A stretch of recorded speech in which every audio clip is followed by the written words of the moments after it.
Welcome to the best gambling show on the internet. This is the home of the money pick. Make sure you hit the like button. Make sure you subscribe.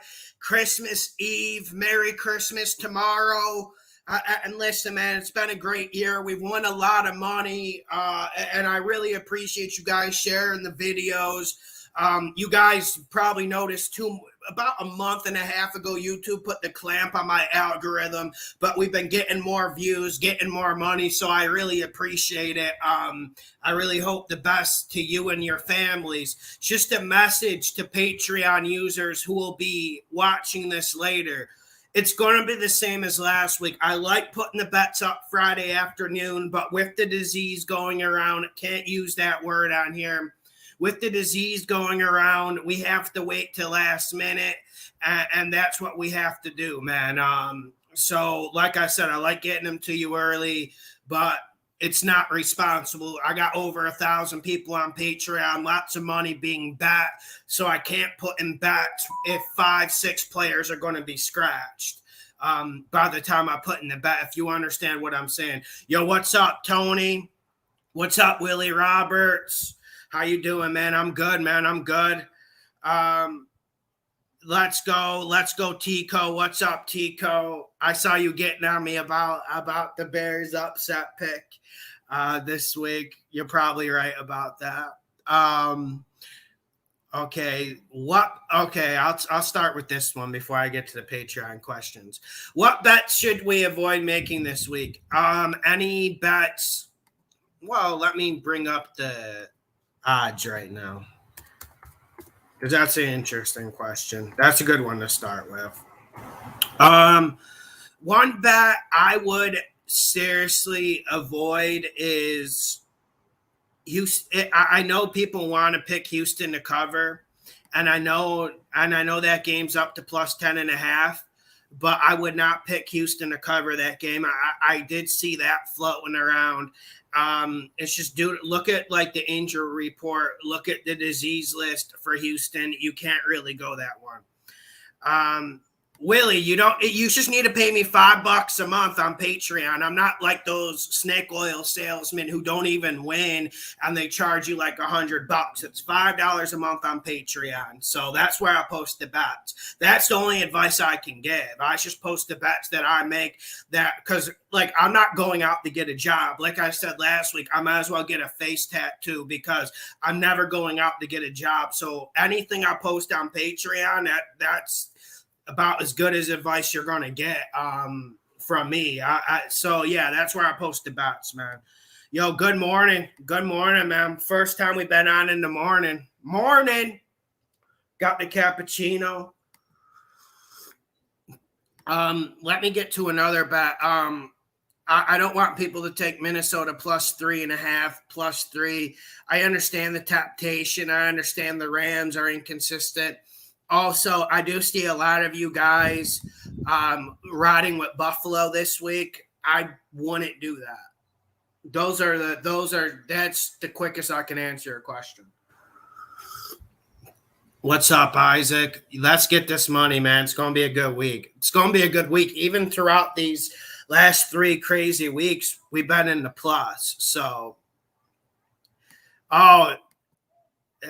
early show. I'm sneaking at work to listen to the show. Holidays don't exist for nurses. Dude, they really push nurses hard. For all that I don't even want to go on a political rant here, but you remember like the last like year and a half, 2 years, they're like saying nurses are heroes, and like they show commercials with like nurses like singing Christmas carols and like musical stuff like Grease and stuff, and dancing like they're all so happy.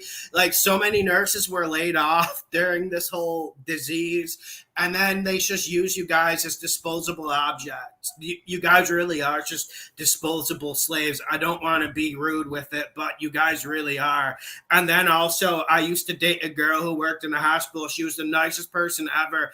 And yet people in the hospital, like the patients, would just like shit on her and like just be rude, and like it's not worth it. It's not worth the money, but we got to pay our bills, you know. Yeah, I agree, Johnny. There's a lot of traps this week, especially because with all the injury scratches, they're not even listing the people in disease protocol on the injury reports. You have to go look for that disease protocol in a different way. And listen, man, I'm a pretty smart guy. I'm a pretty good researcher. I know where to go. I know where to read. I do a lot of reading to prepare for the show, bro. It took me 2 hours to get the medical protocol for all the teams this week. So I'm prepared for anything, man. I'm prepared for it. Yeah, Vikings do got virus issues, and that's one of the issues, man. Yeah, Dalvin Cook's ruled out, but the problem is we might get another surprise coming Saturday, Sunday morning. Remember Washington against the Cowboys a few weeks back? We were like 4-1 on bets that week. That was the only one we lost, and we get late scratches. That just pisses me off. I don't mind losing a bet. I don't mind, but I don't like when I get a late scratch, once the bet's already put in. So we made the adjustment on Patreon. Everyone understands. Yeah, dude, Florida's great. Merry Christmas, Lauren. I hope you have a great Christmas.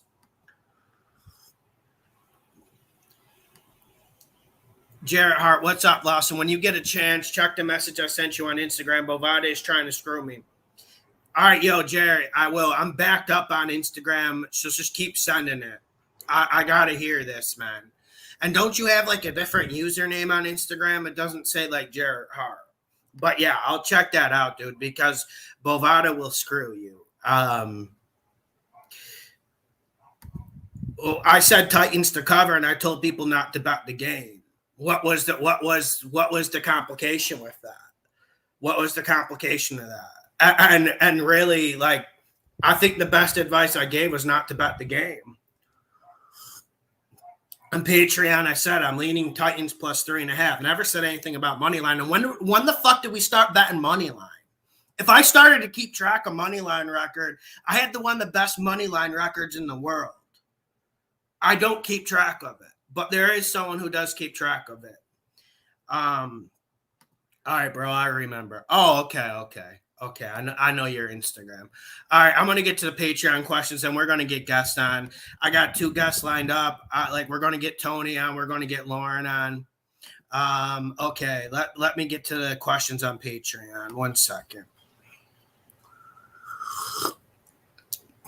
This is from Cole C. What's up, Cole? Will the Cowboys game be a blowout, and will it be a good underpick? I don't think the Cowboys are going to blow them out. And listen, maybe I was a little bit melodramatic saying I smell a Washington upset. Listen, we got to look at who's available for Washington. And when I was looking today, it actually doesn't look that bad. They should be getting some defensive linemen back for a Sunday. It's not definitive. And I don't think that Washington game's going to be a blowout, firstly. I am a little bit worried about Washington's running back injury. Gibson, if he doesn't play, it's going to be difficult. But if he plays, man, I think Washington controls the ball. I think it's a 1-possession game. Like, look at how bad the last game was for Washington. It was still a 1-possession game. I really like Washington with the points. I am debating whether I'm going to put it on Patreon or not, but there's just something about Washington I like this week. And then with Dallas, let's break it down here, man. Even Dak Prescott, even Jerry Jones, they're saying, like, Dak's just not in rhythm, man. There's just something out of rhythm with this Dallas offense. For me, I would say this. They're lacking run-pass balance. Earlier in the year, while they were tearing it up, it was because it was like 55% pass, 45% run. And that's when they're at their sweet spot. And this offensive line, I know they got good Madden ratings. I was playing Madden this week, up fucking 90s across the board. Zach Martin's a 98. Tyron Smith, who barely can even bend down, gets like a 94 in Madden. But in reality, this is a team that struggles with pass blocking. They're good going forward.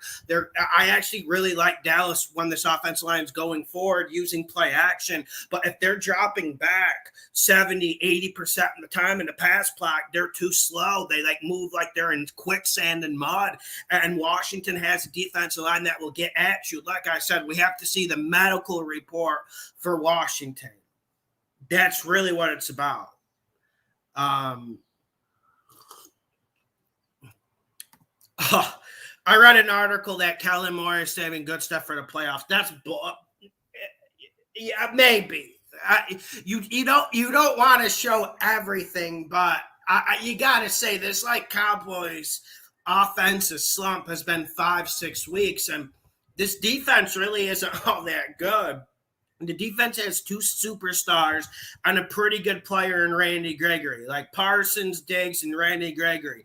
Who else on that defense can really ball? And for me, the way to attack Dallas's defense is you have to run it, and you have to run it a ton, because Michael Parsons and Diggs, they'll hurt you in the pass game, man.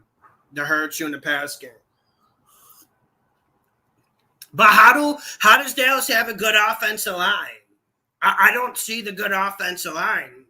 Like, Denver whipped their ass up front without Von Miller.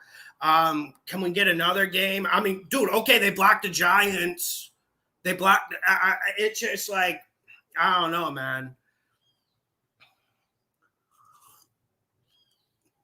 It has. Dude, the play calling for Dallas has been suspect. Even Troy Aikman, remember the Saints game a few weeks back. Now, we know that Saints defense is top 5, but it was suspect in that Saints game. Yeah, but that's what I was saying, like, but they fucking throw it 80% of the time, and that's why I was saying about Tyron Smith, like, he barely can bend down.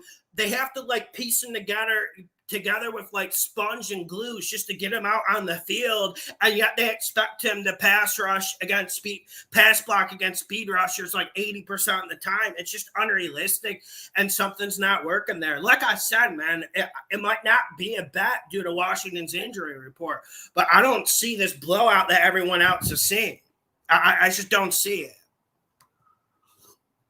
And the second part of your question on Patreon, let's look at the over-under. It's probably going to be 46.5. Let me do the math in my head. I'd actually go over, but like I said, it depends on. I would not bet that over-under. I don't like that one bit.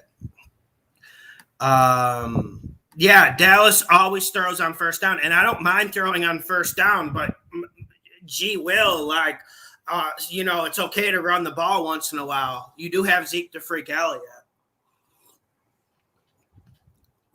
All right, let's get to some more Patreon questions. Hold up. Yeah, okay. There's a lot of posting.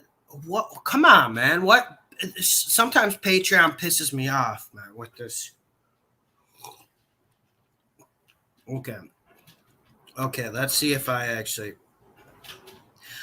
Who is Ian Book, quarterback for the Saints, from Robert Robertson? Yeah, good question. I saw him play once in preseason, and I'm going to come on here, and I'm not saying I'm going to get Lauren on to talk about the Saints game later, but I'm not sure it's a downgrade on Taysom Hill. Now, is that me trying to hype up Ian Book? No. It's just like Taysom Hill's really bad, and at the very worst, Ian Book is athletic, and he can roll to the right, and he can throw. That's the main thing. That's the main thing they need. Okay, Alan Corrales. Hey, Lawson, Rams versus Vikings. Do you think this will be a close game? Yes. I think it'll be a close game, but I still like the Rams to cover. Now, I'm not going to be betting it because I'm not going to be betting any game that involves my Minnesota Vikings. I think the Vikings' time has come to an end, and I think the Rams finally put the boot in the neck of the Viking season. Now, listen. This comes down to the Vikings offensive line against the Rams defensive line, and we've been waiting for the Rams defensive line to take over for quite some time. That's what we've been waiting for quite some time, and they really haven't been as dominant. Like, even against Seattle was actually able to pass block. It was more about Russell Wilson being crap that game, and no one's talking about how bad Russell America Wilson has been. So I just do think that Vikings offensive line wilts a little bit. And yes, the Vikings have a good backup running back, but Dalvin Cook being out, that's going to hurt. on this Vikings team, man. They're not going to be able to put a pass rush on Matt Stafford. They're not. Zamora 60-90. Who you like as underdogs to win, no spread? Let me go see. I'm not really budging. I'm not really budging on what I said this week. I like Chicago. I think they find a way to win. Not a lot of science. And honestly, the way this spread has shifted from Saints -3 to Miami -3, I would think possibly then. And then this Washington game is intriguing, but that's a big thing to bite off. And then the Colts. Colts are +1. All right, let me get to these questions. Morning, boss Lawson. How bad do the Bills need this game against the Pats this week? And is it possible they can lose? Yeah, I think the Bills probably lose this game. Now, this comes down to what the Patriots are going to do. And what I'm trying to understand in this game is what has changed since that meeting in Ralph Wilson Stadium a few weeks back. The Patriots pounded the living hell out of them. And I don't think this Bills defense has made any adjustments. They haven't gotten any bigger. They haven't gotten any tougher. Their offense, the Bills offense, hasn't started running the ball good or protecting Josh Allen better. And that's really the area I think the Bills are going to have problems. Bills offensive line against this Patriots front. That's where I think the Patriots win the game. Bills can want this game as bad as they want. I just don't know if the Patriots are going to have two bad performances straight. And I'm not a Patriots guy. Last week we were all in on the Colts, and it paid off. But and also, man, Foxborough's not going to be any easier. I haven't seen the weather report, so if someone could go look up the weather report and put it in the YouTube chat. And Alex, I get what you're saying about the Ravens, but I did see their list today. It's not looking good, man. It's not looking good with their list, their medical report. Denver's a favorite now in some books. And the interesting thing is, I think people took my advice where I think Drew Lock adds a little bit more than Teddy Bridgewater. I'm not a Drew Lock fan. He's obviously a bust, especially since the Broncos thought he was going to come in and be a franchise guy. But at least he'll throw the ball down the field. And when we look at Denver, their team is absolutely stacked at the wide receiver position. Yeah, I don't see Lamar playing. But Huntley's been going off. My dad called me up. He's like, "Yo, did you see Lamar?" I'm like, "Pops, that Lamar didn't play. That was Huntley." But like Huntley has looked really good when he's came in. You could make an argument. I'm not going to make the argument. You can make an argument that he's been playing better than Lamar Jackson.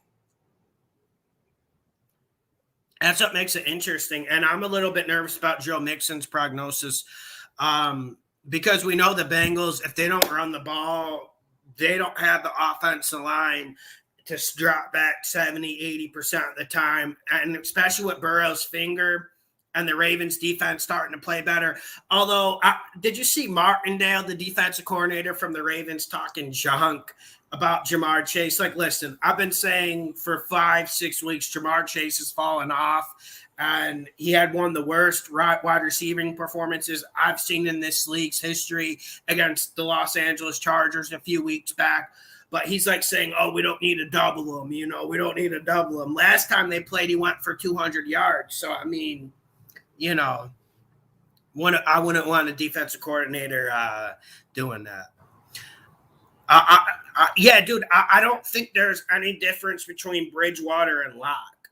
They're different types of players. Like Teddy Bridgewater is a worse version than Chad Pennington, and Drew Lock is a worse version than Ryan Fitzpatrick. Like I would take the worst version of Ryan Fitzpatrick than the worst version of Chad Pennington, especially with how this Denver offense is constructed. The way their offense should be constructed should be 90s nerve churner stuff.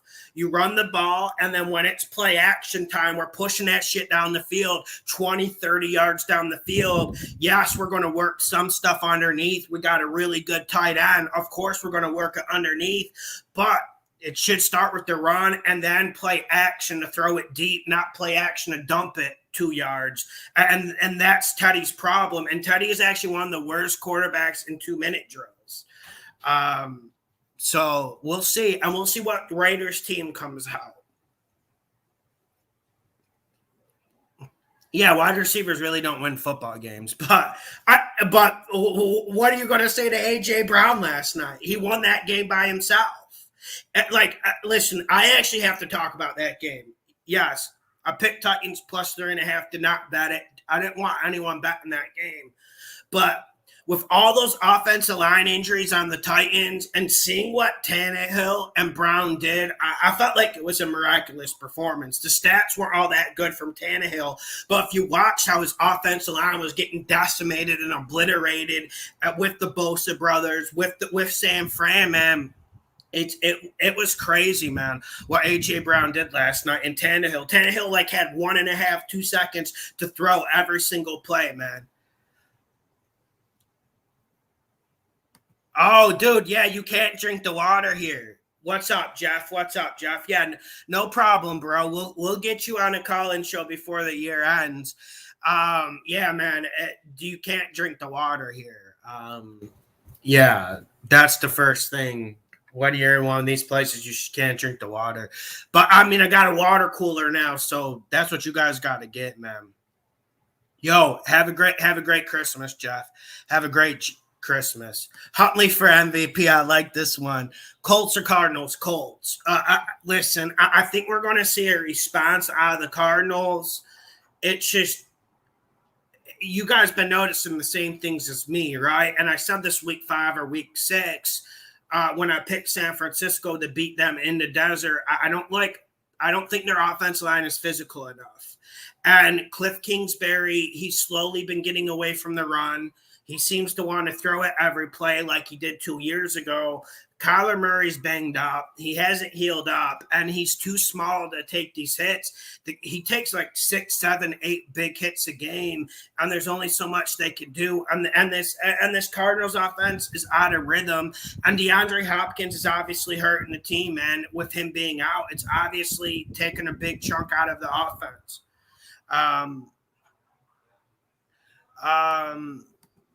No, I wouldn't. No, I would not say that. No, I would not say that.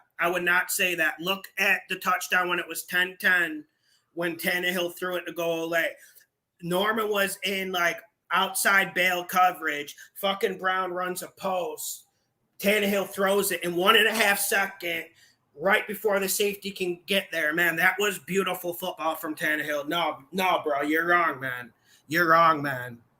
Like, and the degree of the difficulty Tannehill had that game was crazy. I'm not a Tannehill guy either, but I honestly think Tannehill's overrated. But man, the degree of difficulty Tannehill had that game, you're not going to see a lot of quarterbacks with that degree of difficulty. That was crazy, man. That was crazy. And that's what you have to do. And like, also like, when Tannehill got them to jump off sides, then he ran up and heaved it to A.J. Brown. What do you want him to do? That's what he's supposed to do. But a lot of quarterbacks won't do that. They'll just take the 5 yards when it's 3rd and 22, and then it's 3rd and 17. And does that really help anything? That's what Kirk Cousins does. If someone jumps off sides, he won't even throw it deep. He just will dump it down. Makes no sense. And yeah, Jimmy G threw the game away. Jimmy G threw that game away. Okay. Someone was on Patreon at halftime and he wrote, looking good. Jimmy G's looking good. This 49ers bet's looking good. I'm like, bro, nothing's safe with Jimmy G. And then like that second interception from Jimmy G, man. I don't know what to say. All right, I'm getting back to Patreon questions. Jake Venables, Tampa done. I mean, they just had wide receivers injuries last week that would cripple any team. Do you think they recover? No. But I'm a little bit biased here. 7-8 weeks ago, I came out here and I said Green Bay is going to come out of the NFC. Is Green Bay going to get it done in the Super Bowl? I don't know. There's still a choke in them. We know this Green Bay team is a little bit putty. Yeah, man, and that's where I'm at with it. Antonio Brown coming back this week is going to be huge, though.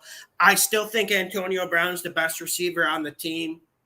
Mike Evans is a huge loss, though, because there's not a lot of receivers who can do what he does, specifically in the red zone. But you still have Gronk. You still have Brait in the red zone. They don't really use O.J. Howard at all, but they could. I mean, so – and I'm more worried about Fournette because that's what's really helped the Bucs these last 5-6 weeks when they were peaking, pounding Fournette and getting their offensive line moving forward. You saw last week once they got away from the run, how their offensive line got ate. Like even the best offensive lines can get eaten up if you don't have run pass balance.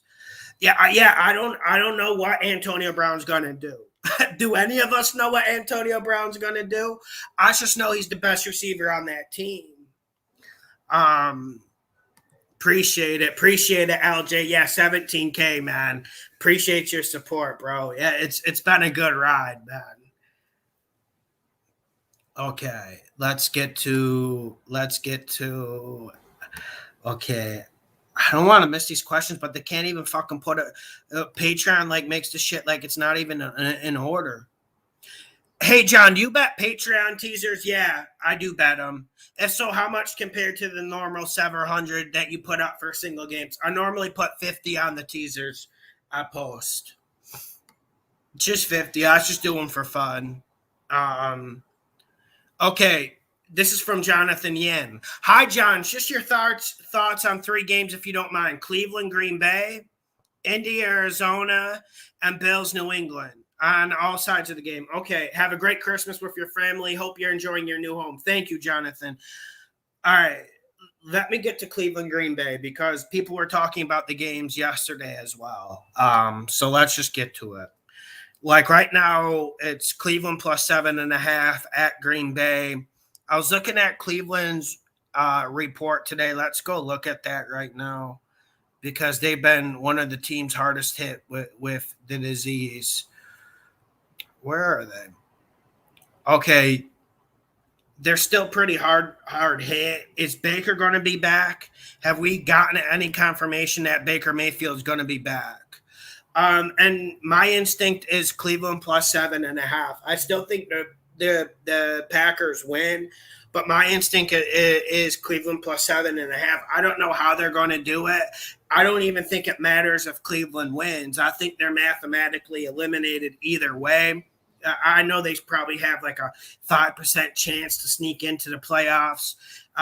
Baker doesn't really help. I've been waiting to Case Keenum get this call all year, but it's too late, and that's what the Browns did. Browns got like a top 7 roster in this league. You guys can correct me if I'm wrong. But yeah, I think the Browns cover that. I just would not be betting that game. And then also I want to see this Cleveland defensive line against the Packers offensive line. Now, I'm pretty sure Jadeveon Clowney is going to be out. Myles Garrett said he's going to play. We know this Cleveland defensive line can maul. And this Packers offensive line, they get a little bit overrated every year. So it's really hard to trust them. And it's really hard to judge them because Aaron the Game Rodgers gets the ball out so fast. That's the main matchup I want to see. I think Green Bay's offensive line stands up, but could be wrong about that. And the reason why the Browns won't win this game is Baker Mayfield. He's just not going to make enough plays, and there's going to be a turnover.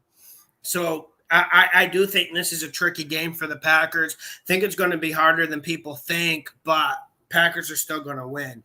As for the rest of your question, Indy, Arizona, I bet I haven't changed my tune all week. Indy to win in the cover, borderline money pick. It's just, man, at this Indianapolis team, look at their defensive line, look at how much penetration they were getting against the Patriots. And they don't have a marquee pass rusher. But, man, when you're able to get penetration, when you're able to bull people back into quarterbacks, that's really going to hurt. And another thing that's going to hurt is Kyler Murray's really, really small. He's really, really small. So when you got guys getting pushed back and you're small, Kyle Murray is literally my exact height. Dude, he's not going to be able to sling it. And plus all the hits he's taken. And can we be honest? This Cardinals team is out of rhythm, especially on offense. And then I'm going to the defensive side of the ball. I never bought into this Arizona defense. I know some people did. I actually do like Arizona's secondary. I do like some of the schemes they play on the back end. But as for the front seven, I think you can pound the shit out of them. I mean, those doors have been opened up since J.J. Watt's been out. I'm not a big J.J. Watt guy. I think he's overrated. But one thing J.J. Watt can do is maul on the run game. He would be very useful in this game against the Colts. Very, very useful. Unfortunately, he's not going to be there. So I think the Colts run the ball down their throat. And I know we're not going to get anything from Wentz. And you guys were 100% right when you typed it. On Patreon, when I put the Colts last week to beat the Patriots, I know I understood the comments were going to come from Carson Wentz, and you guys were not wrong. Didn't he finish the game with like 58 fucking yards or something crazy like that? It was absolute garbage. Even with good play calling on play action, he had guys down, had Pittman wide open. And then, of course, the Patriots get the luck call. Like, Patriots are fucking pounding Pittman on the ground. Oh, Pittman ejected. Like, it was just lunacy. But that's what you get out of Patriots games, and that's why you don't want to bet against the Patriots. I do think they get a little bit of the rub Tom Brady gets. Stephanie hating on Tom Brady? No, I'm a huge Brady fan. I try to watch every game he plays, but let's be honest, they get the rub. Like Michael Mann was busting my balls a few weeks ago on the Buccaneers-Bills bet. Like, yeah, Brady gets the rub, man, and it helps, and that's something you have to understand when you're betting. And look at one thing we talk about the rub of the calls. Colts don't make many mistakes, man. Do they really make many mistakes? And this Cardinals team, man, has been really sloppy. Really, really sloppy. Really, really out of rhythm. So there's that. And Bills New England, there's not a lot to say about it because I just kept saying last time I picked against the Bills, it was kind of like the same thing. Like, they're not getting physical.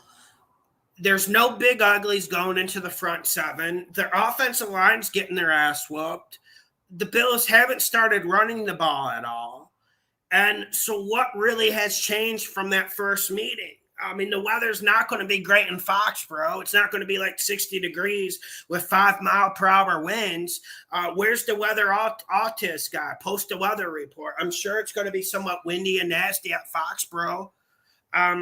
So what has changed and what signs have we seen out of the Bills? Like I said, my dad gave me a call a few weeks ago. He said, Bills are waking up. That second half rejuvenated them. It's a moral victory against the Buccaneers. And I'm just like, I don't know, man. There's just not physical enough to compete with these real teams when we're getting to like Christmas, when we're getting to January. That's when the teams who push people around continue pushing people around. Yeah, man, I want to see the Bills do it. I just don't have confidence they will. And I'm not sure Josh Allen makes more plays than Mac Jones. I mean, that's the scary thing, right? I'm not sure Josh Allen makes more plays than Mac Jones.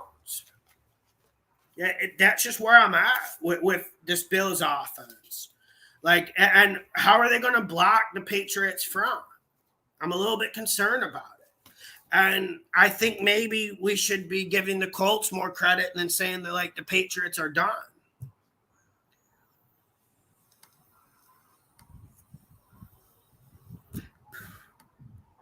Benny Blanco. Hello, John. Great call with the Titans. What's up, Benny? Merry Christmas.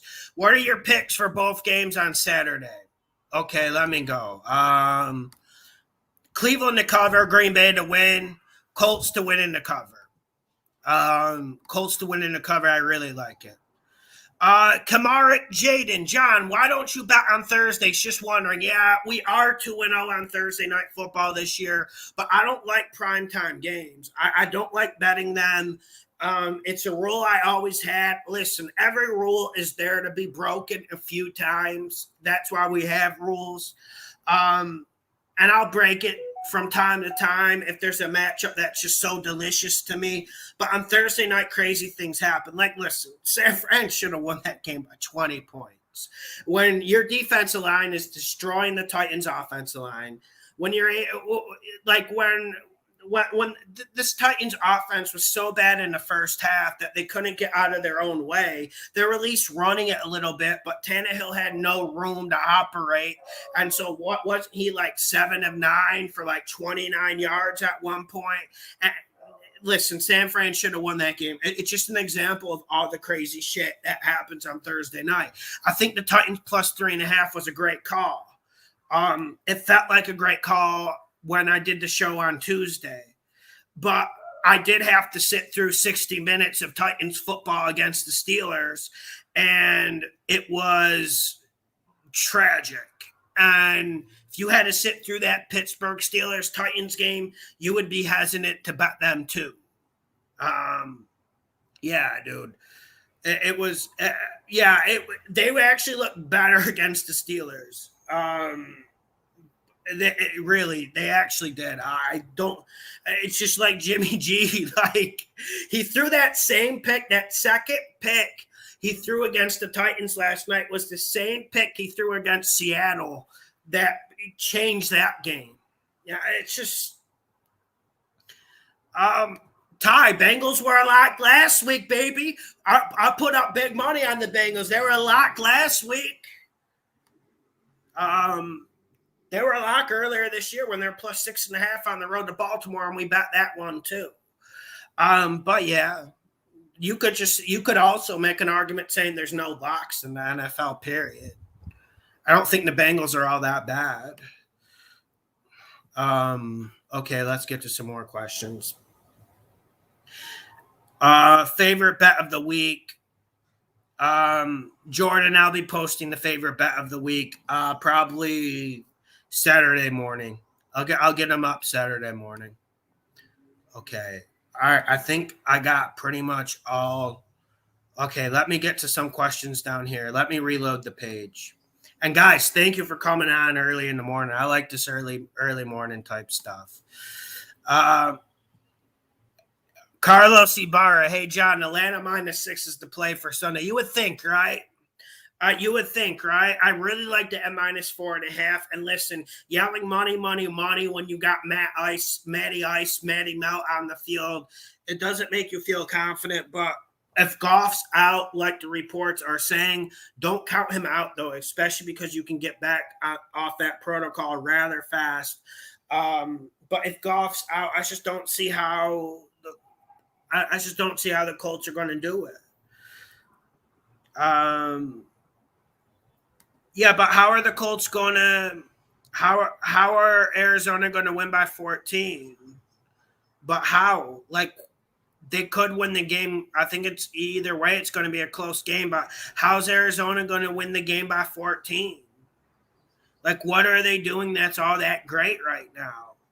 And also there's a question about Kyler Murray's health. The kid has been banged up for the last 3 years, and Cliff Kingsbury has ran out of ideas. Everyone has caught up to Cliff Kingsbury. Like, I know it was really cute and stuff that, they go into San Fran and they win with Colt McCoy. Oh, Cliff, he's so good. But I don't know, man. Cliff's leaving him out there to dry. And where has this Cardinals running game gone? Where has this Cardinals run defense gone? Detroit pounded them last week. Who has Detroit pounded this whole year? I don't know, man. And it's not just last week. And that Rams one was a money pick as well on Patreon. last week, 2 weeks ago, it doesn't really matter once they get on the field on Saturday night. But I'm telling you, man, I'm not seeing signs. And I've been saying the same thing about the Bills for the last like 5-6 weeks. Like, I know we want to get signs. I know a lot of people won a lot of money betting on the Bills last year. I know a lot of people won a lot of money betting on the Cardinals early this year. But sometimes you have to know when to jump off the train and jump onto a new train. Do you think I want to watch the Jets and Jags at midnight? I got better stuff to do. But you have to have more trains to jump on than just like 3 or 4 teams.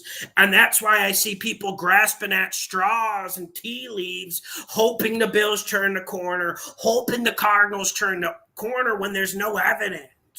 Like Chandler Jones ain't walking through that door. J.J. Watt's not walking through that door. They're IR. DeAndre Hopkins not walking on that tunnel on Saturday night. But Jonathan Taylor is.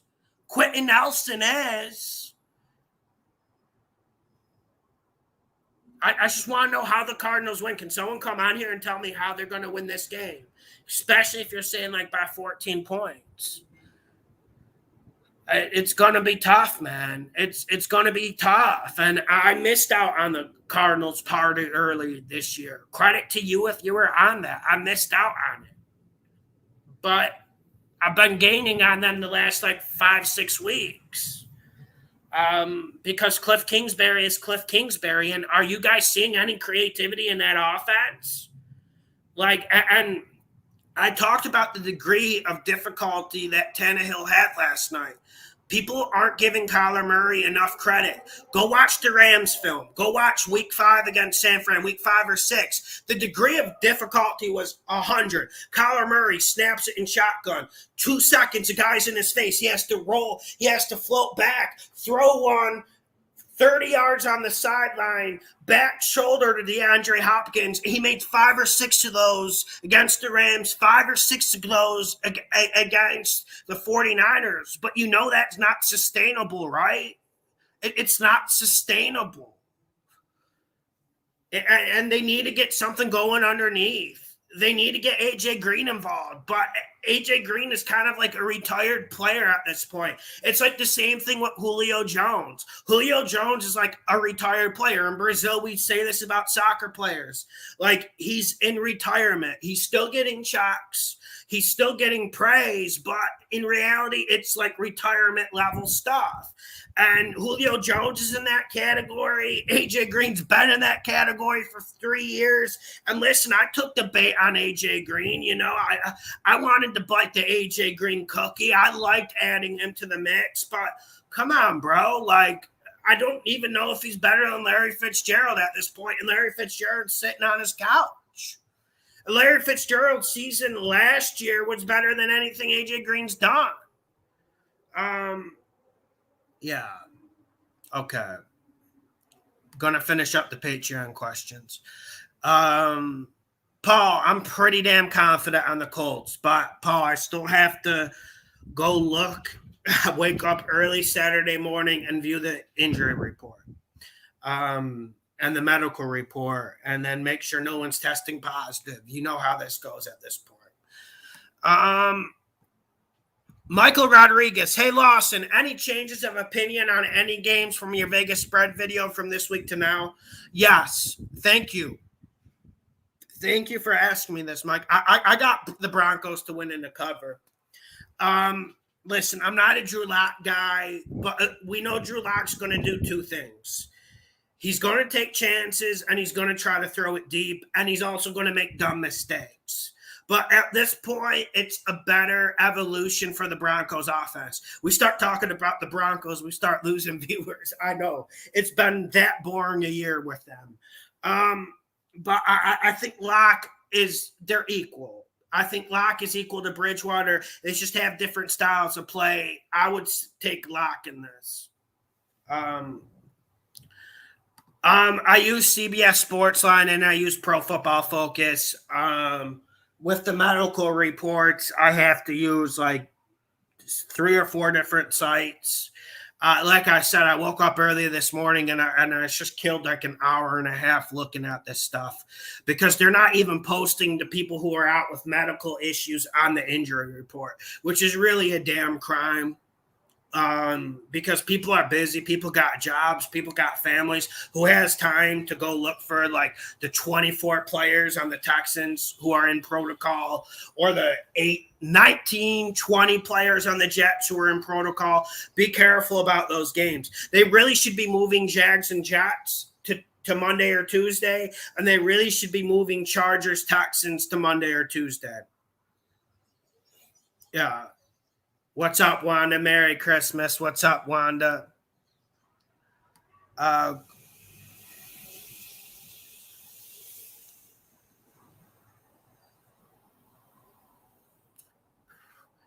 yeah, Graham, I actually agree with this take. I'm going to read this. Kyle Shanahan is still the head coach of San Fran because he's Mike's son. Take out the one Super Bowl appearance, and he's worse than Matt Nagy. I actually agree. I actually agree. They're not even running the ball all that great this year. They really aren't. Yeah. So that's where I'm at. All right, okay, we got some more Patreon questions.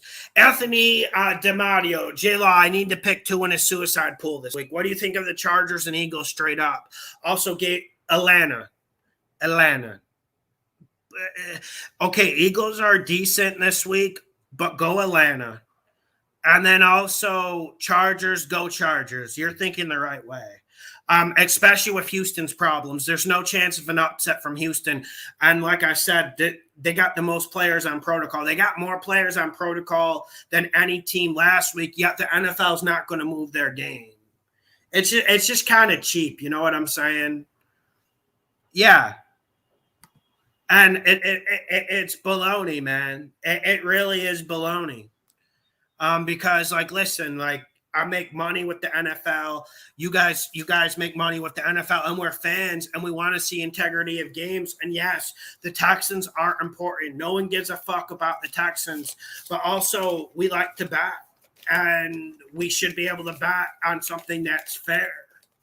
Especially, with all the people saying stuff is rigged in the NFL and then playing favorites with investigations. Look at what happened to Chucky. You're telling me he's the only one who was sending those emails? Telling me he's the only one? It's just they play favorites all the time, and it gets so goddamn old.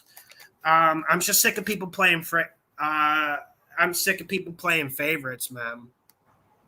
All right, okay. We got a question from Lawton Hargrove. Off topic. I'm a big fan of Brazilian President Bolsonaro. Are you? My girl's family, they really love Bolsonaro a lot. For me,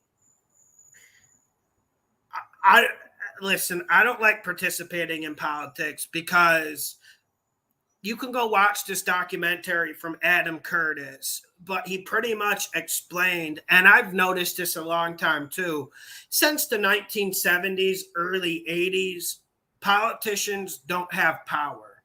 You understand what I'm saying? They're not the people who make the final decisions. It's big banks and big corporations who make the final decisions.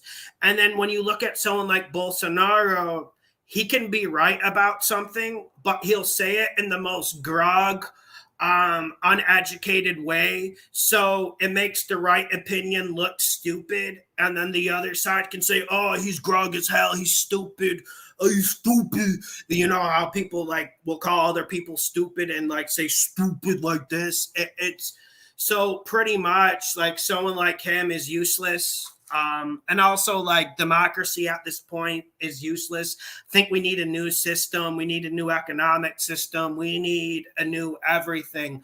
And that's where I'm at. I don't go too much about that because like I said, most of you are in the United States. If you say you don't like democracy in the United States, they act like I'm like the most evil person in the world. I think the problem with democracy, it's just whoever has the most money and money controls it, and then people aren't educated enough. So that's where I'm at. But yeah, Bolsonaro's funny. He makes me laugh sometimes. But he doesn't explain his views well enough. And also, the media is completely against him, so there's not much he can do. Okay, here we go. All right, we're going to get some people on. Yeah, dude, it's just, and you really, Mega, I love you to death, bro, but you really should change your name because bro, it's just not worth endorsing that man because listen, man, he let everyone down. It's not worth endorsing that man. Um, and because you actually know how power works. So I don't want to talk too much about it, but just like, yeah, like change your name, man. It's like, because you're a good guy and everything. People are going to just hate you because of that. And it's not worth it. It's not worth it because it's not going to change no matter who's in office. It's the same stuff, you know. And everyone was like so happy when we got like a new president. What changed? I still see, I still see people struggling. I still see kids receiving bad parenting. I still see kids receiving horrible education. I still see kids not a priority in this society. So, like, yeah, I'm not supporting anyone. And I'm gonna vape to the day I fucking die, man. Here we go. Yeah, no politics, man. It's not worth it. I'm post political, man. You got Yeah, dude. It really is, man. It really is. It really is, dude. All right, let's get to football. Lauren, you want to come on? I'm gonna get Tony on first, and then I'm gonna get Tony on first, and then let me get to then I'm gonna get Lauren on. Let me get to Tony's email. If Tony's still here. Haven't seen him. Okay, Tony Trail. Yeah, because once we start talking about politics, we need to change course. um,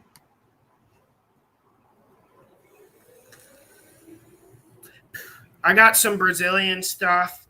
It's like 2 apple ice. Because like the stuff I normally use is like $28 here, which isn't that bad, but it's like they have a rule here, like they have to bring it to your house. So yeah. Okay, let me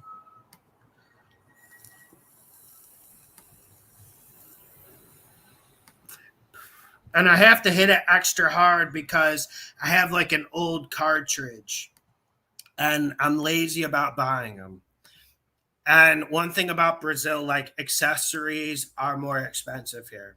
Like food and everything, housing is really cheap, but like accessories, like an Xbox control. I had to buy an Xbox One control. Dude, I paid like 140 fucking bucks. Not 140, but like 110. It's ridiculous. Yes, Roger. Roger, on Patreon, they will be posted Saturday morning. What's up, Sean? I haven't seen you in a minute. I did see your question about Miami. I actually think Saints are going to win. Now, we don't know what Ian Brooks going to do, and I've been riding this Miami train pretty hard the last like 5-6 weeks due to Brian Flores. But man, Saints got a top 5 defense, and that's going to be a problem. And now we don't know what Ian Brooks going to do, but I know one thing: the Saints are going to run it down the throat of the Dolphins. Dolphins can stop the run, but for me, the Dolphins are better on defense when a team tries to throw it on them. And when they can send zone blitzes, and that's when they really start beating people to death on defense. For me, it's best to just run the ball down the middle against the Dolphins. Don't let Flores do anything special, and that's where I'm at. One dark horse you feel could win it all. Okay.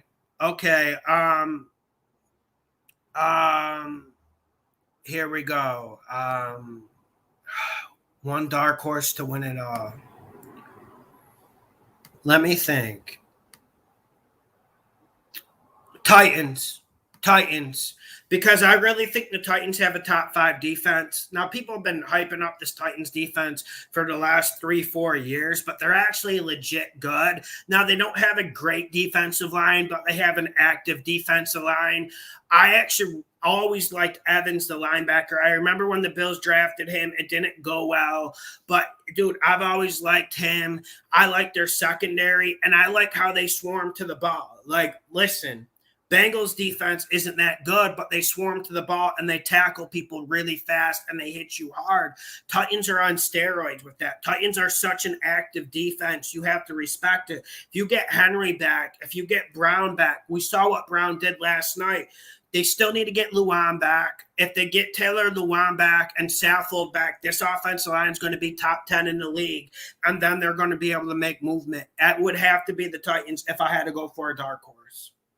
I think the dark horses are going to come out of the AFC if they come out at all. Now, for the NFC, you could say the Rams are a dark horse, right? They're starting to play better. I'm not really buying into that because that Seahawks performance scared me. Now, listen, I know they couldn't practice all that much, but yeah.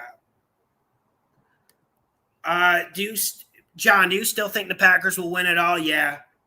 Yeah, I'm going that way, and I got a little bit nervous 2 weeks ago with the way Brady was playing, like how he played against Atlanta. He looked pretty damn good against the Bills.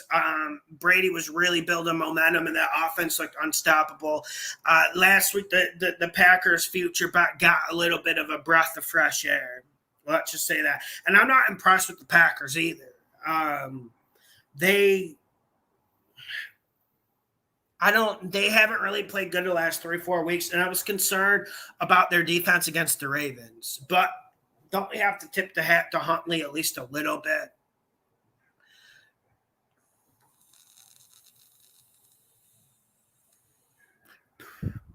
I got the Chiefs. I stuck with the Chiefs this whole year. Even when it was like week 5 and 6 and things were looking pretty hairy. I got the Chiefs. They better hope they don't have to go to Foxborough, though. I just really don't want to see the Patriots steal this and get to the Super Bowl. That's my root and interest. I really don't want to see Bill Belichick in the Super Bowl because I feel like Brady made the point already, and it doesn't need to be beaten in. We'll see. We'll see what happens. All right. All right. I can't find Tony, so I'm getting Lauren on. Okay, here we go. Here we go. And RBI Champ, thank you for joining on Patreon. Lillian Diaz Vieira, thank you for joining on Patreon. Michael Brown, thank you for joining. I really appreciate it. Bets will be posted Saturday morning because there's still a ton of stuff we have to work through. Let me get a glass of water, and then I'm going to get a guest on. If you want to get a guest on, if you want to come on, send it to my email. 1 second.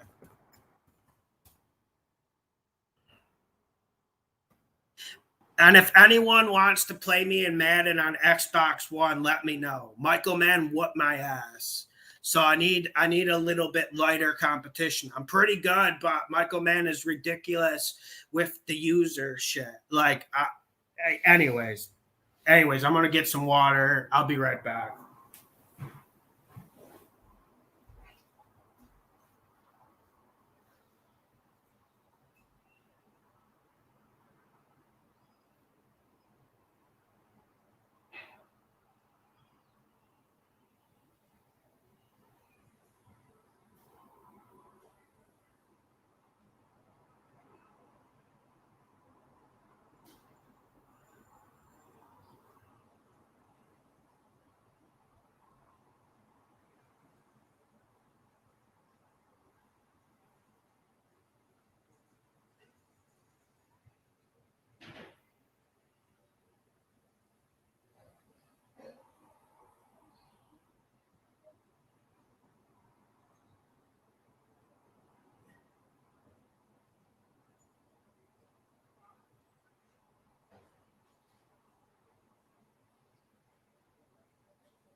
you guys should definitely come down because you guys can do a lot more with $1,000 down here than you can any place in the United States of America. You can't even hide in the United States of America now. You got people from California rolling into Montana, Wyoming, Idaho. You can't even stay in the woods anymore. They're coming. They're raising the prices. They're coming. You can't escape. Your $1,000 is nothing. You might as well just pay $1,000 tax just to breathe. It's getting to that point.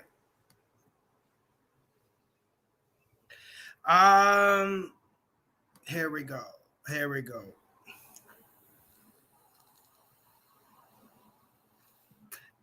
Appreciate it, White Strahan. Appreciate it. Yeah, man. What? Scott Gonzalez, who you picking? Okay, let me get to some more questions.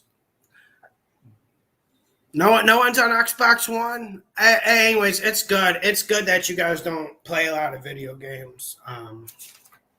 I go through phases, but anyways, playing video games, it really is the most useless thing in the world at this point. Okay, here we go. Okay. All right, sounds good, Lauren. Yeah, man, it's crazy. Ceará, Brazil. I'm in like the north of Brazil. It's like for instance, like I'm here, like Rio de Janeiro is here, Sao Paulo is here.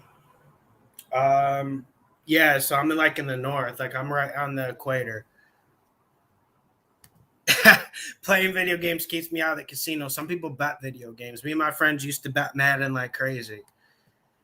They will. They'll find a way, bro. Like when I was seeing these small towns in Idaho and like Texas get flooded from people from California, I was just like, bro, you can't even breathe fresh air anymore. These people come in like save the environment, yet they come rolling in with this big ass truck and SUV from California, after they destroyed that place. Then they come to your place, destroy it, and then where's the next place? And they got the good jobs. We don't got good jobs because we're real human beings and we actually have like a heart. So, and we don't want to work 90 hours a week. So yeah, they come rolling in, they destroy your town. They destroyed my parents' city, dude. They just destroyed it. It's not the same city. And I'm like, bro, I'm not staying here anymore. Just sucks. Yeah. Dude, let's go, man. Are you on Xbox One? All right, Tony, come on. Whoever gets on first. Anyways, like, what about Brazilian kid gangsters? They aren't a joke. They'll kill you for $2 American, but where I live is pretty safe. Like, let me show you. Like I said, so can I change this camera? Can I change the camera? Okay, let me show you the safety setup we got here. So, Lauren, your cam's not doing it again. Like that buzzy shit, like is 1 second. So here's the setup. Okay, so we got the place to grill right there.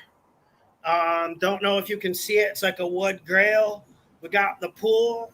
We got the walls. Now, the walls look easy to jump over, but they're electric. So, and then right here, we got like the security guard. If you guys can see that like little porch up there. So, it's like gated. And so this is where like the governor of the state lives all the way across. So there's like pretty good security in this area. I walk around all the time. It's not too dangerous, but it's not a joke either. Like if you guys come here and we hang out, when we go out to party, we're coming back early. We're not coming back 1, 2, 3 o'clock, 4 o'clock in the morning. We're coming back 10 o'clock, and you're going to respect that shit. Because it's no joke here, like I said. But also, I think it's safer here for me than Chicago, Illinois, or Baltimore. That's what the statistics say, right? Oh, dude, I don't have Xbox. Oh, One S. I don't know the shit. I should have Xbox One. All right, Lauren, could you just take away the camera because just go without cam. Take it off. Yeah, there we go. Yeah, we're getting that like green shit again. What's up, Lauren? I don't understand. It's so weird. Yes, Merry Christmas to you also. Hope you guys are doing well. I heard there's a lot of questions on Ian Book, not Brooke, but Book. There's no R, but he is Ian Book from Notre Dame. We did draft him in the draft last year, for this year, I should say, really. Sometimes, Lawson's not really big on Taysom Hill, except when he makes running plays and jumps over defenders' heads, but that's the only time. I don't really care who the quarterback is. I think we proved that if we can shut out Tom Brady with Taysom Hill, does it really matter who our if we're playing Miami at home? I don't think it matters. I think we can win.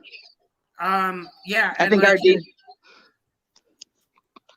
think our defense can keep us in any game, especially against a Tua Tagovailoa led offense that's bipolar. Okay, I'm going to address this. All right, I saw you post this earlier, but Mike, like something's up with Taysom Hill. Like, look at that contract he got. Is it a fair competition? But I heard Ian Book's terrible, so I'm a little bit concerned about that. But I just think the defense wins the game. I think everybody's worth a shot, right? So, Justin Herbert didn't get the start last year. It was Tyrod Taylor or whoever the hell it was. And he came in when somebody got hurt. Nobody expected to see Justin Herbert week 2 or 3 or whatever it was last year. I'm not saying Ian Book, down here, Ian Book obviously played for Notre Dame. He won a lot of games with Notre Dame. That was college. That's college. It's not the NFL. And he also, when he's got a lot of pressure on him, he crumbles. Where he did, in college. You can get a lot of pressure on him and he folded. But he is also another runner. He's a runner too. I wouldn't put him in the Taysom Hill classification of running, but he is a runner. He's very mobile. And he won a lot of games and he scored a lot for Notre Dame. Now, Notre Dame's not in the SEC. We all know that, but he did. And, I don't think Sean Payton drafts anybody, especially in the quarterback conversation, unless he sees something in them. They could have taken a lot of people in that, area when they knew they were going with Jameis Winston. Let's be honest. I think we all understand why Jameis Winston won the job, right? I mean, I think we all knew this at the beginning of the year, after week 2 or 3 or whatever. Y'all could really understand why Jameis Winston won this job, because he was the best one for it, and he was doing damn good, until he got hurt. And I think the Saints would be in a high conversation for playoffs if he was still around, but he's not. And Taysom beat Tom Brady in Tampa last week. Did anybody see that coming? Did anybody play the 10.5 points with the Saints? Did anybody take the Saints as a dog with 10.5 points? No, nobody did. Okay, well, but I'm just saying, and Sean Payton not being there and Dennis Allen, they have his number, man. You guys just, when you put Saints as double digits, that's just slap in the face. Well, I don't think. Here I'm going to just get to the game at hand. I don't think Miami will be able to run the ball. Now that's everyone wants to talk about Tua. Like the big reason why Miami's been winning the last 5-6 weeks because they've been running the ball.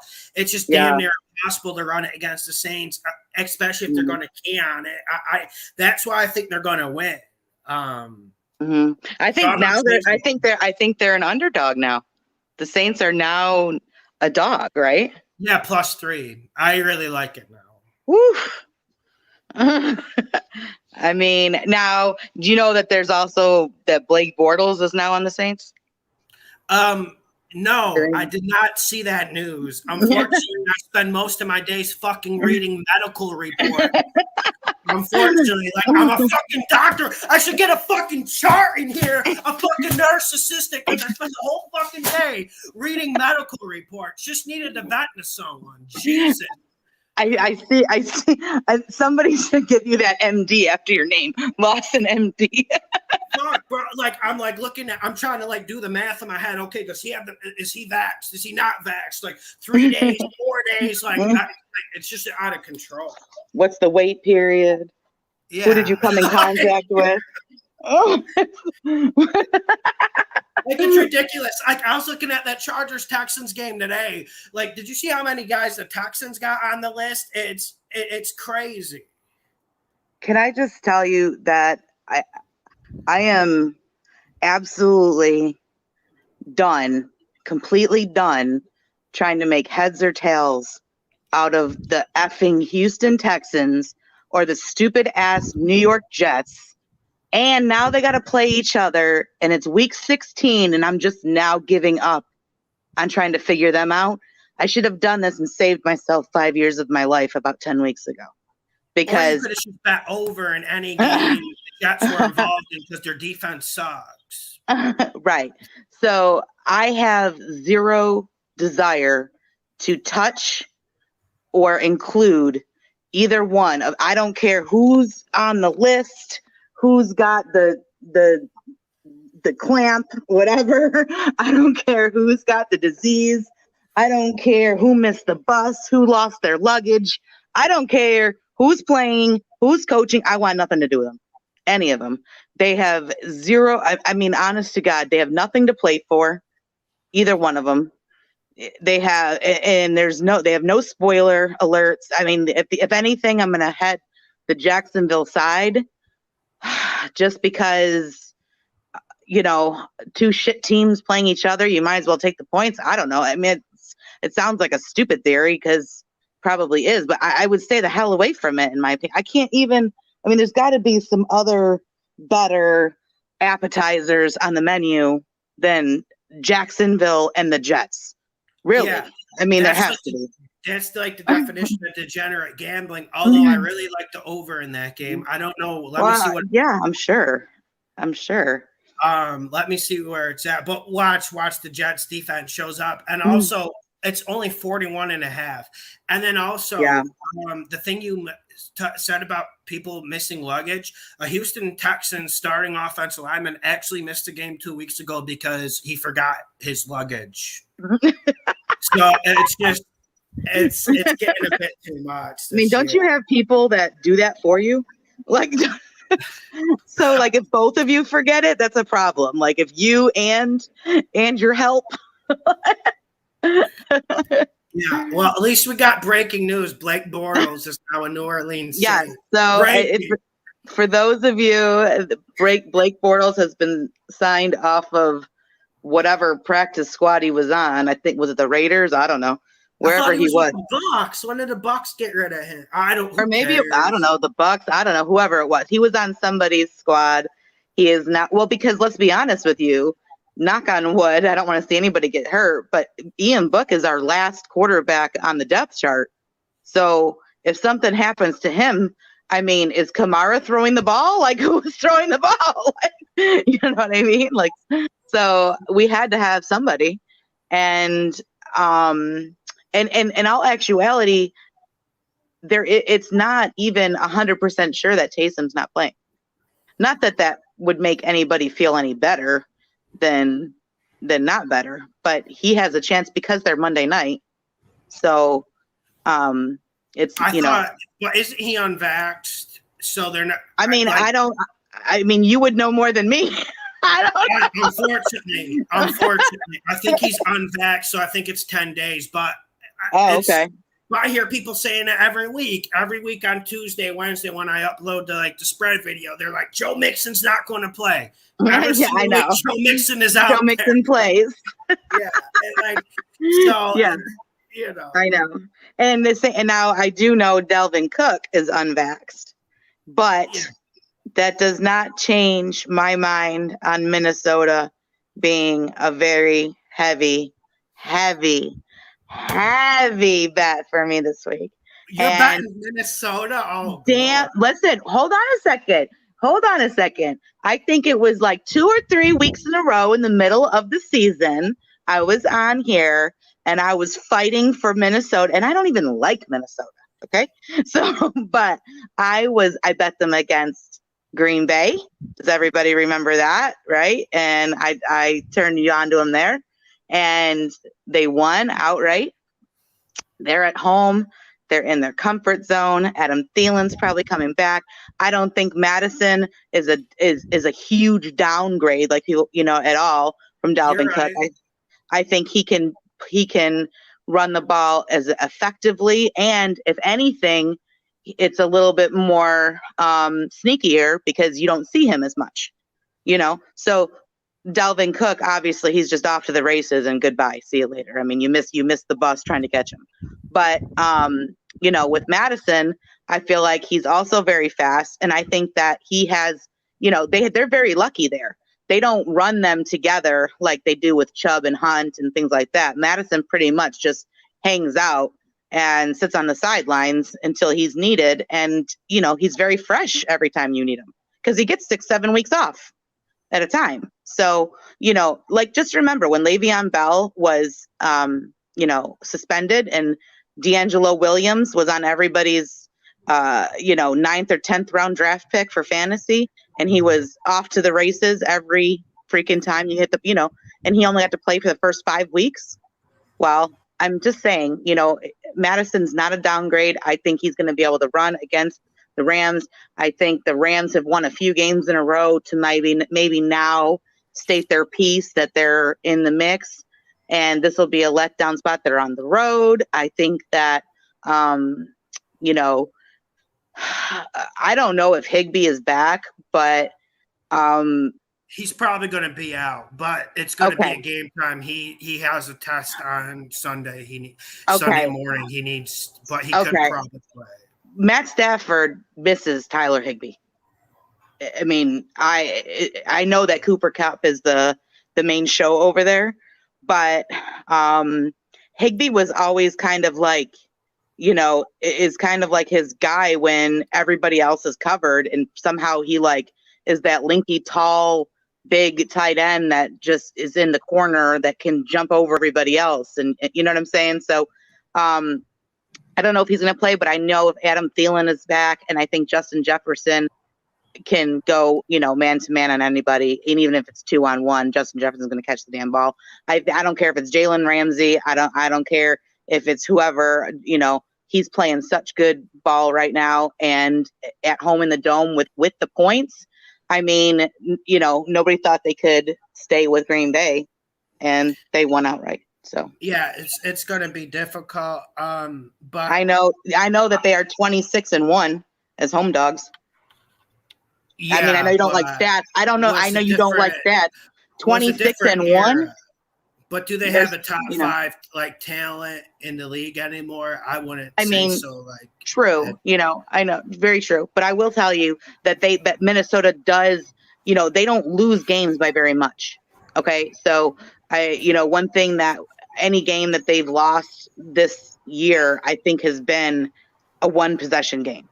So they're in every game to the end, and if they're at home with the points, to me that's my favorite. That's my favorite play.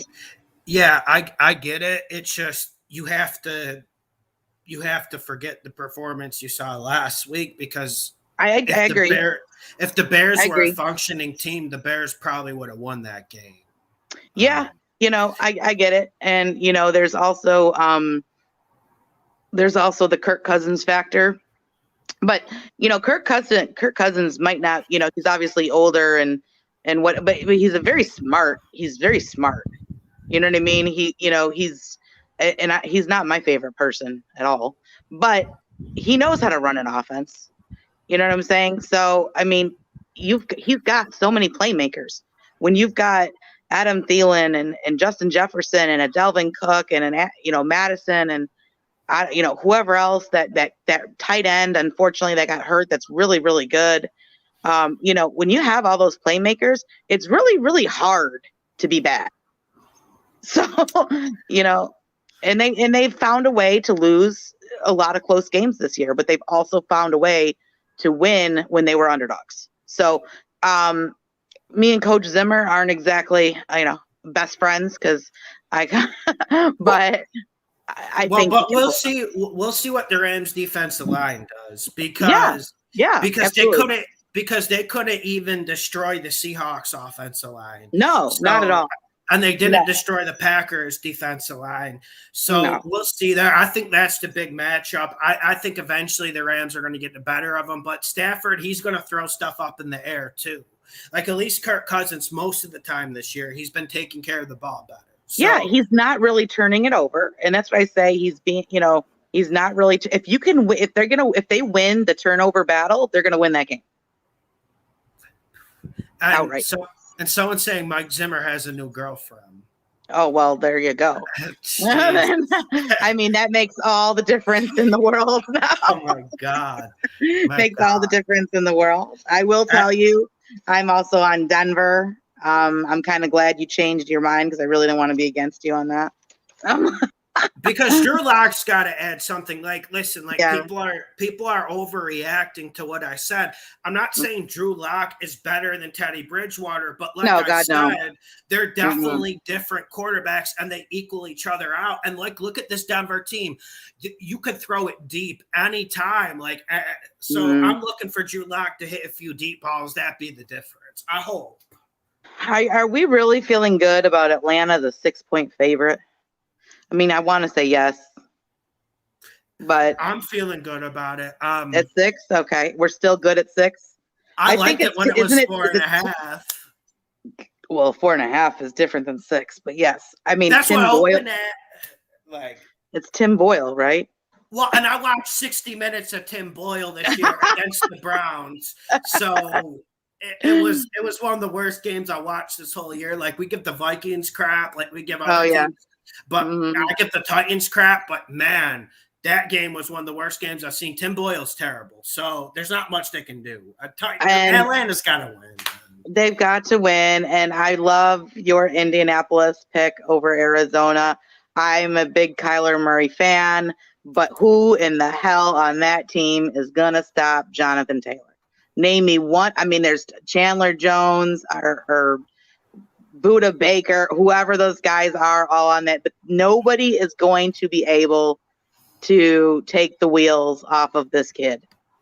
I just don't think. I don't think they can. And I mean, it's just like you go back to the Miami and Saints game. Would you feel better betting the Saints if it was Taysom Hill or Ian Book or Carson Wentz? Would it matter? Or are you just going to know that Kamara and the defense are going to win? Yeah, and I don't plan on the Saints throwing it a lot. And also, with the Cardinals, man, it's just not the same team as it was earlier in the year, and I think Cliff Kingsbury is going to have problems. And Frank Reich, say what you will, he's a good coach. He's a really good coach, man. He's he's probably one of my favorite coaches in the league. So yeah, I agree. Right. And I really am not going to bet Buffalo and New England. I really want Buffalo to win, because I think that Josh Allen not being put in the Pro Bowl is kind of disturbing. Oh, but who cares about that stuff? I care. I think he deserved a nomination. He's a Teddy good Bridgewater player. got a Pro Bowl. Like they've Yeah. already muddied the water with that like 7-8 years ago, where it just got ridiculous. Like for instance, the best left tackle Trent Williams in the league, he's not in the Pro Bowl. Like, I agree, and that's the other thing. Why isn't he in either? Like, so it means it's like we have to come to a point where we understand like that these things like mean nothing now, and it's okay to admit it. Like they mean nothing. Well, in any case, I think that Buffalo would hope that they would have figured out what to do with New England. I know, like you said, nothing has changed with them in the last couple weeks, and it's only been a couple weeks. But I think that they would have a better game plan for New England this time. But you can't bank on that because you just can't. I think it's the same play as before. Like I just want to watch the game. I don't want to bet it because and the Chargers, to me, I think are going to probably win 38-6. So, I really love the Chargers this week. I love Justin Herbert this week, and everyone better watch out for the Chargers. Like that AFC, if they can make it past and make them up, like just watch out for that team. Like I'm just saying, I really think that they have a chance at going a little farther than people think. I think that's a good way to end it. Lauren, have a great Christmas. Thank you too. For the input. Yeah. Yes. And enjoy the Christmas in Florida. I will, and you do the same. Thanks for having me, and we'll talk next week. Yeah, you got to get the camera working. We don't know what's going on. I'm going to. I've got actually a new device, so I'm going to try to get it fixed before next Friday. All right, I'll see you. All right, talk to you soon. Okay, Tony's going to come on. Davis Mills. Yeah, dude, Davis Mills. Didn't he put up over 300 against the Jags? And that Jags defense really isn't that bad. And, dude, and like, once Mitch Trubisky and Teddy Bridgewater got a Pro Bowl, I was like, this shit means nothing now. And people tried to use that to make arguments that they were good quarterbacks to me. And that's one thing that really, like, it's bothersome. And and Jimmy G probably even has a Pro Bowl at this point. Andy Dalton has 2, I believe, 2 that I know of. And I don't trust the Chargers defense. I agree with whoever wrote that comment. I don't trust the Chargers defense. Let's get Tony on. Yo, what's up, Tony? How you doing, man? What's good, Lawson? How you doing? Merry Christmas, everybody. Hope everybody doing good. How's everything over there? Dude, everything's good, man. What are you betting this week? All right, so I mean, I know you're not really a stats guy, and I got like my little stats messed up and everything, but I got just 2 picks. They're like 2 complete ends of the spectrum. I got a big favorite, and I got like this like the thinnest of an underdog. So I'll go with the underdog first. I like the Colts. I think they can beat Zona. I look at Arizona's losses this season. They lost to the Packers. They lost to the Rams. They lost to any good team they lost. Any good team they played, they lost to. The only decent team they beat was San Fran. Right. So like they lost to the Packers, they lost to the Panthers, Lions, and Rams, and like the run wasn't the key ingredient to beating them in that factor, but I think it played a big role as far as play action and just moving the chains, killing time of possession, things like that. And I think that falls right into Frank Reich, right into Jonathan Taylor's hands. Even with like the little injuries they have on the offensive line, I still feel like Indianapolis can just really impose their will on them. Double team Chandler Jones, take him out as a pass rusher. What are your thoughts on that? Yeah, dude. Like, I think that's like the game of the week. Of course, before I put it on Patreon, I have to go look at the medical report. But honestly, it's the same thing as last week. You can't bully the Colts. And then I got big questions about the Cardinals offensive line.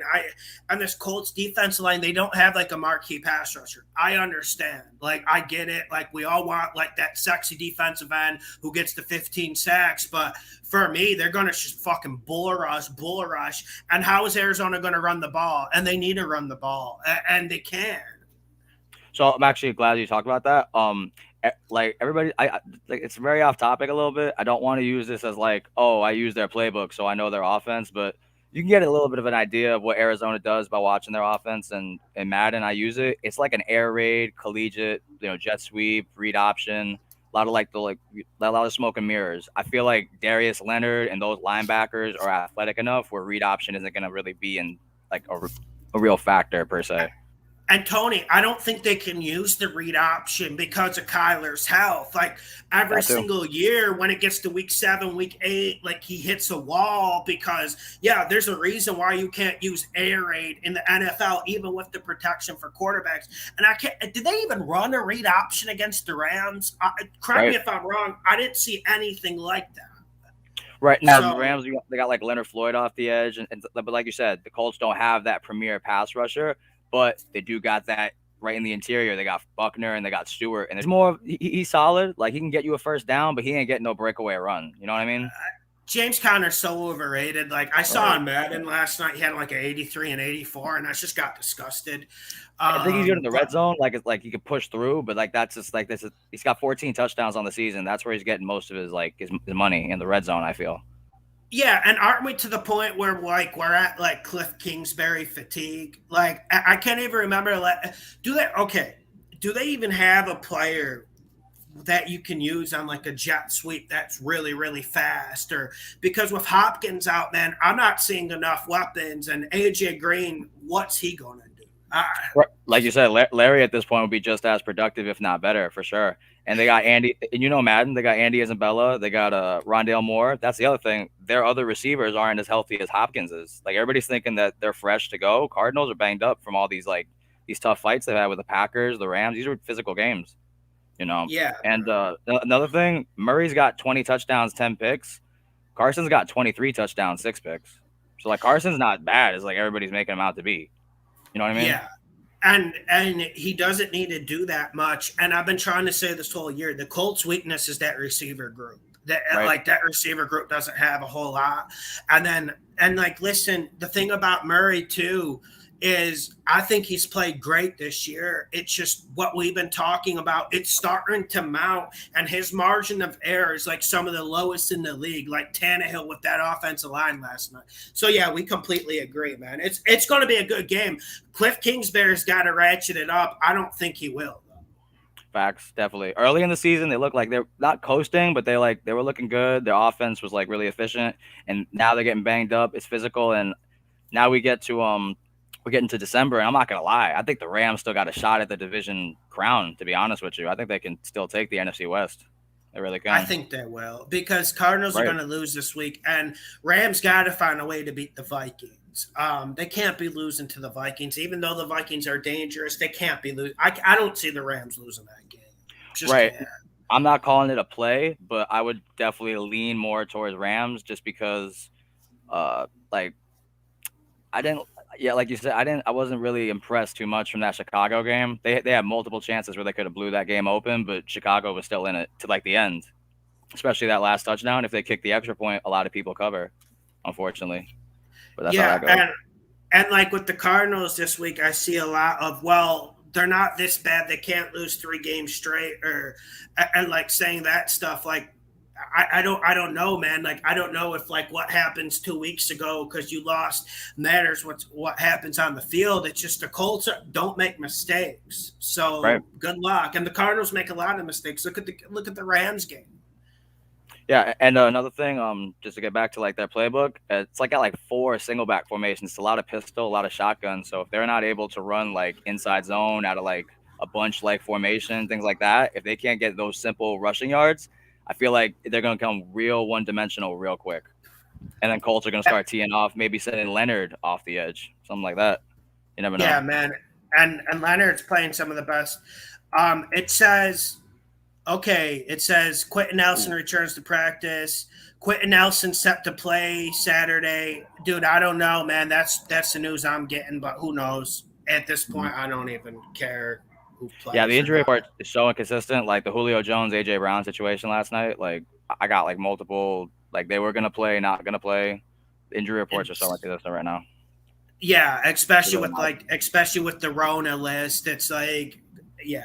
What's your other play? So my favorite of the week, simple. It's the Chargers. I see a little bit of little bit of NFL favoritism, a little bit like what we saw in the Rams Seahawks game. Game was originally scheduled for Saturday. Would have been inconvenient for the Rams. They would have had some players off COVID, couldn't play. Push it back to Tuesday. Now we get some of their players coming back. Seahawks lose some players. Super Bowl's in LA. I think we know what kind of team we want to see win. You know what I'm saying? And then So we got some inconvenient calls, especially in that fourth quarter. Like, and listen, Russell played terrible, but to come on that call on DJ Dallas, I had Rams. Yeah, I had him in the teaser. Yeah, that was brutal. That was reminiscent of the New Orleans one. Remember the Tommy Lee Lewis pass interference with in the NFC Championship? That was reminiscent of that. And then they added in a new rule, but they don't want to get officials who can actually officiate. They just want it's just facts. And like last night, Niners should have like 10-zip at halftime. You're thinking they're gonna run away with it, but no, Jimmy G kind of sold that, especially that interception in the red zone. I've been playing teasers this week mainly. I've just been linking like Niners teaser. I got it with Colts +8, but I like the Chargers straight up. Points per game, 7 versus 31st. Yards per game, 5th versus 32nd. Third down percentage, 5th versus 20th. In every major stat, Chargers are better. Eye test, Chargers are better. What's the motivation for the Texans? And then the Rona list for the Texans, they got 21 guys. This game, like you said, it's favoritism. They should be moving this game. It's disgusting that they haven't moved the Jags game yet and the Texans game. Even if they move the Texans game, I think that will lower the point spread because isn't it up to 10.5, 11 now? Don't quote me. So I don't know, man. They should just move it. Like, what's wrong with like 2 Monday night games? They should be going 2 Monday night games regardless. But they should be doing that. But like we see, NFL Super Bowl is going to be in SoFi Stadium. We know who we want to go. We want to see we want to at least see both the LA teams in the playoffs, make it interesting. One of them gets there. But what's it called? Just last point. They're coming off that overtime loss to KC 10 days ago. They got prepped, coming off a bye week. I feel like the bye week really plays into their hand this week for the Chargers. They get ready to go and roll. Yeah, I agree, man. And any other thoughts, Tony? Other main thing on that Chargers game, I feel like the main weakness is their rush defense, right? Like they're pretty bad at defending the run. Texans are where are they at? They are 32nd in yards per rush attempts, and they're averaging 78 yards per a game running the football. So I feel like they're going to be able to do that. And that's the problem with the Texans. But I'll poke a hole in that stat. Because that Texans offense has been so bad that defense spends too much time on the field. But they're going to be bad anyways because the Chargers defense, they have to get stops against them. They have to. They have to start playing better. But we'll see if Davis Mills can pull some magic. Watch Davis Mills pull this up. Like, that's the NFL, man. Lawson, where'd you say in Brazil you're at? I'm in Ceará, Brazil. I'm in a city called Fortaleza. It's in the north of Brazil, so it's a lot different. How do you spell that? How do you spell the Soura? Is it Soure? Let me type that. You can look it up on the internet. We got really good beaches here.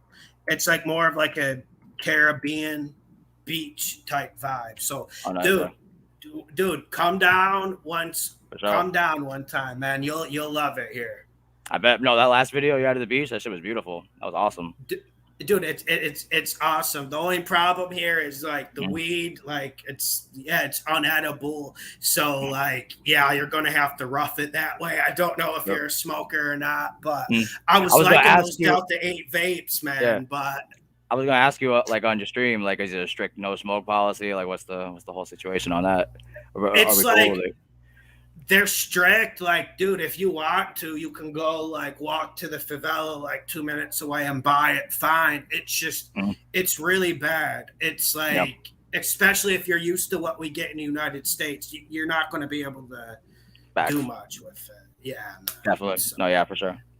So I had to hang up the blunt wrap. Ain't gonna happen with the cleats. Facts. You're planting your feet down. You're gonna have to take me out. Yeah, dude. You can try it. You can try it. I'll do some more looking around, but probably just had to send that warning because I know some people get like a tummy ache when they don't smoke and stuff. So especially with that Delta 8, dude, I had like a tummy ache for 3 weeks here, man. So that sucks, man. Really. But Yeah. Merry Christmas, everybody. Make sure to subscribe, like Lawson NFL Bets. This man's the best gambling show on the internet. Appreciate it, Tony. Oh, man, you're fucking charming me, man. Fucking charming me. All right, bro, I'm getting off now. Merry Christmas. You too, man. Everyone be good. Peace. See you, Tony.